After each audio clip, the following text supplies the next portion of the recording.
दोस्तों आज का टॉपिक है रिलायंस जियो के एक्टिव यूज़र बेस और उनके रेवेन्यू जनरेटिंग यूज़र बेस में से जो फ़र्क है, दोनों नंबर्स में जो फ़र्क है, इसको लेके आज का टॉपिक है। और इससे टेलीकॉम इंडस्ट्री का के बारे में हम लोग क्या समझ सकते हैं और आने वाले दिनों में क्या प्राइस बढ़ सकता है, इसका क्या इफ़ेक्ट होगा शेयर मार्केट पे भी, एयरटेल एंड वोडाफोन पे भी इसका क्या इफ़ेक्ट होगा, ये है। तो सबसे पहले समझ लेते हैं कि रेवेन्यू जनरेटिंग यूज़र वो होते हैं जो हर महीना रिचार्ज करते हैं और उससे कंपनी को पैसा मिलता है। एक्टिव यूज़र्स वो होते हैं जो फ़ोन को अपने प्राइमरी सिम कार्ड के स्लॉट में इस्तेमाल करते हैं, like using it as their primary SIM for communicating. ठीक है।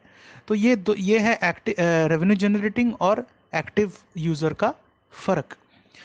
सबसे चौंकाने वाली बात यह है कि जियो का जून के महीने में, ट्राई मतलब telecom regulation authority of India के हिसाब से जून के महीने में जियो का एक्टिव सब्सक्राइबर बेस था। Active subscriber base revenue generating subscriber base से काफ़ी कम है। मतलब पैसा खर्चा करने वाले जो उनके यूजर्स हैं, दैट इज 397 मिलियन, उसमें से 87 मिलियन इनएक्टिव हैं। तो ये जो डेटा निकाला है, ये निकाला है कोटक सिक्योरिटीज ने। कोटक सिक्योरिटीज खुद परेशान है, उनके पास कोई जवाब नहीं है कि ये आखिर हुआ तो इसका मतलब क्या है। क्या 87 मिलियन लोग अपने प्राइमरी सिम सिम के स्लॉट में जियो को इस्तेमाल नहीं कर रहे हैं? अगर नहीं कर रहे हैं तो वो रिचार्ज क्यों कर रहे हैं?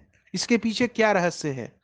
और अगर वो रिचार्ज करते हैं तो क्या जियो का प्रॉफिट और ऊपर जाएगा? लेकिन जियो कॉन्स्टेंटली दूसरे महीने में, ये दूसरा महीना है जब जियो का यूजर ग्रोथ एयरटेल से कम हुआ है। तो मतलब जियो को नुकसान हुआ है, सब्सक्राइबर्स जियो छोड़ के गए हैं। और एयरटेल ने सब्सक्राइबर जोड़ने के मामले में फिर से टॉप पोजीशन लिया है।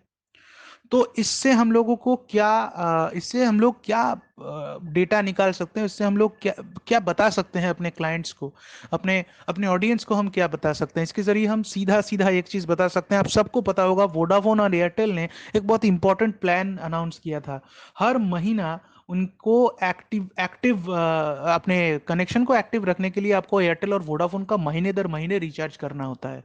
ये आपको पता है। मंथली जो एक्टिवेशन रिचार्ज है वो करना होता है।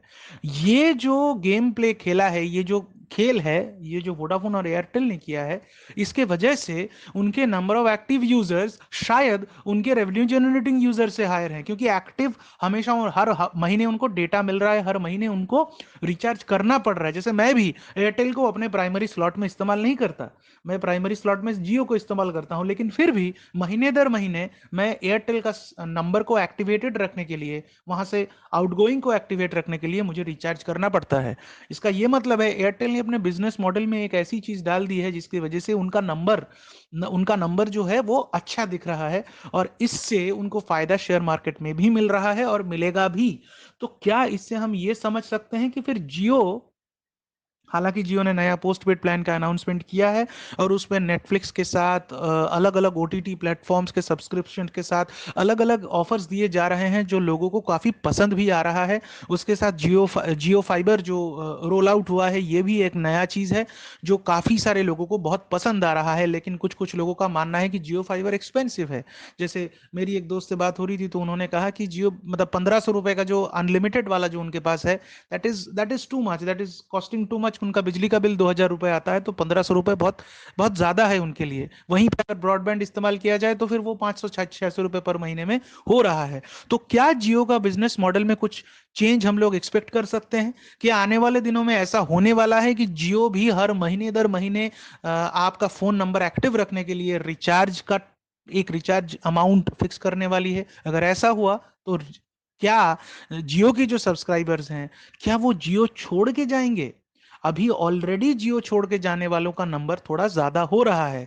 तो क्या ऐसा होने वाला है आने वाले दिनों में कि जियो भी post paid sorry prepaid customers के लिए जियो भी एक चार्ज अप्लाई करेगी हर महीना अपने नंबर को एक्टिव रखने के लिए, कि आपको 30 रुपए 40 रुपए ऐसा कुछ रिचार्ज करना पड़ेगा? एक मिनिमम रिचार्ज अमाउंट क्या होगा? अगर ये हुआ तो क्या वो एक्चुअली खर्चा बढ़ाएगा आपका, क्या ये आपके काम आएगा? तो ये सारे जो सवाल हैं, ये सारे सवाल का जवाब हमें अगले 10-20 दिन के अंदर मिल जाना चाहिए। हालांकि दोस्तों जान लीजिए, ये गरम खबर इसलिए है क्योंकि कोटक सिक्योरिटी जिसने इसका ये एनालिसिस किया है, उनके पास भी इसका कोई जवाब नहीं है। उन्होंने खुद बोला है कि we are still out of clue, कि ये ऐसा क्यों है कि करीब करीब 400 मिलियन रेवेन्यू जनरेटिंग यूजर्स है और उसमें से 87 मिलियन यूजर्स इनएक्टिव हैं। इनएक्टिव मतलब वो रिचार्ज तो उन्होंने कर लिया, पैसा तो दे दिया उन्होंने, लेकिन वो जियो को अपने प्राइमरी स्लॉट में इस्तेमाल नहीं कर रहे हैं। इसका यही मतलब हो सकता है कि क्योंकि उनको 3 महीने का रिचार्ज मिल रहा है, 3 महीने का अनलिमिटेड मिल रहा है, तो 3 महीने का अनलिमिटेड मिलने के बाद जब जब उनको किसी और सिम कार्ड की जरूरत पड़ती है, तो वो शायद जियो को इनएक्टिव करके एयरटेल को इस्तेमाल करते हैं या वोडाफोन को प्राइमरी स्लॉट में इस्तेमाल करते हैं। यही निष्कर्ष निकाला जा सकता है। या तो एयरटेल एंड वोडाफोन वालों ने जो उनका महीने का रिचार्ज का प्लान चालू किया है, उसकी वजह से उनको डेटा बस मिल रहा है कि हाँ चलो, ये हर महीने महीने दर महीने रिचार्ज कर रहा है। तो दोनों तरीके से हम एक्सपेक्ट कर सकते हैं कि क्या जियो अपने प्रीपेड कस्टमर्स के लिए एक मंथली रिचार्ज प्लान का इंट्रोडक्शन करेगी।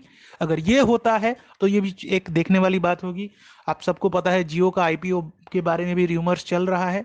क्या जियो का आईपीओ आएगा? क्या जियो का पोस्टपेड प्लान इस ये जो टेलीकॉम सेक्टर, हम कुछ दिनों पहले बात कर रहे थे कि एक एक एक एक ट्राई फेस्ड कंपटीशन है, या क्या ये डुओपॉली बनने जा रहा था? अभी नहीं बन रहा है क्योंकि वोडाफोन को ईजीआर केस में राहत मिल गया है।